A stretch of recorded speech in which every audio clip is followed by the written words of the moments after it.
కార్తీక సోమవారం సందర్భంగా విజయవాడలోని శైవ క్షేత్రాలు భక్తులతో కిక్కిరిశాయి. వేకువజామునే పుణ్యస్నానాలు ఆచరించి భక్తులు ఆలయాలకు తరలివచ్చారు. లింగాకారంలో ఉన్న పరమేశ్వరునికి ప్రత్యేక పూజలు, అభిషేకాలు నిర్వహించారు. శివ నామస్మరణతో శైవ క్షేత్రాలు మారుమ్రోగుతున్నాయి.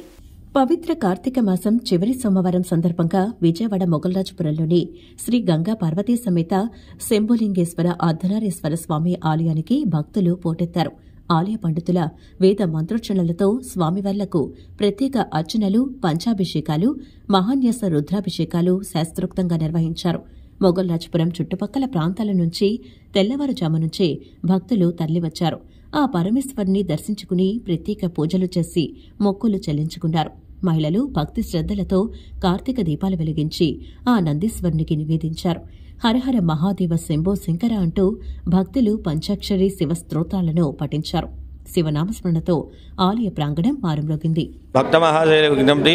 ఈరోజు కార్తీక సోమవారం 4వ సోమవారం మొగల్రాజపురంలో వేంచేసి ఉన్న గంగా పార్వతీ సమేత శంభులింగేశ్వర స్వామి ఆలయం ఉదయం 4 గంటల నుంచే అభిషేకాలు ప్రారంభమైనాయి.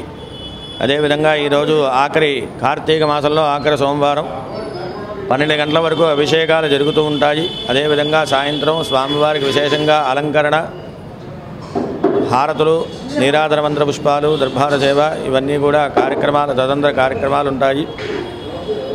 అదే కాకుండా రేపు మాస శివరాత్రి మంగళవారం చాలా విశేషమైన రోజు. గురువారం నాడు స్వామివారి ఆలయంలో దీపోత్సవ సేవ జరుగుతుంది మధ్యాహ్నం నుంచి. అదేవిధంగా పోలీస్ వర్గం శుక్రవారం నాడే చెయ్యాలి. సూర్యోదయానికి పూర్వమే దీపాలు వెలిగిస్తారు కాబట్టి శుక్రవారం దోషం లేదు. శుక్రవారం నాడే పోలీస్ వర్గం చెయ్యాలి. హర నమః పార్వతీపతయే హర హర మహాదేవ.